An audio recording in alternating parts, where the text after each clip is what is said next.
জয় Jagannath, Har Har Mahadev. Hello বন্ধুরা, কেমন আছেন? আপনাদেরকে একটা কথা বলছি বন্ধুরা, জানেন তো আমরা যেখানে জন্মিয়েছি নিমাই সন্ন্যাসীর দেশে জন্মিয়েছি, নদিয়াতে।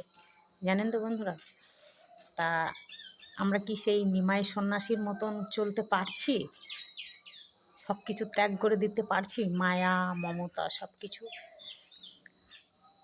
জীবনটা হচ্ছে অনেক বিচিত্র প্রাণী, বুঝতে পেরেছেন?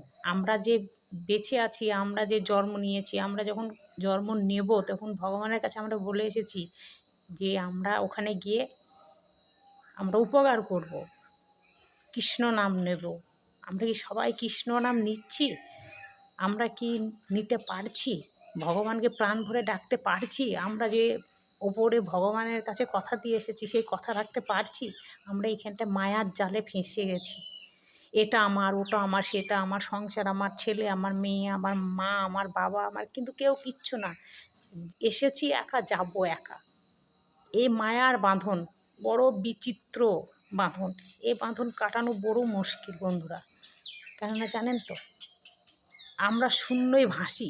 আমরা কোনো দিন মাটিতে পা দিই না। কিছু কিছু মানুষের হয়তো টাকা পয়সা আছে, তারা হয়তো শূন্যতে ভাসে। হয়তো আমাদের টাকা পয়সা নেই, কিন্তু আমরা শূন্যতে ভাসি না। টাকা পয়সা যদি কোনো দিন হয় তাও ভাসবো না, কিন্তু ভাসাটা উচিত না। যেজন দিয়েছে ধন, কেড়ে নিতে কতক্ষণ। ভগবান দিয়েছে মানুষকে পরীক্ষা করতে, যে তোকে আমি দিলাম, এটা তুই কোন কাজে লাগাবি।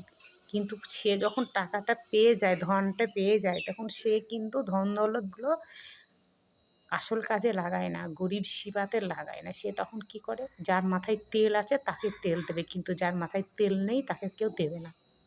আজকে দেখুন পুজোর সময় কত অসহায় মানুষ আছে, কত অসময়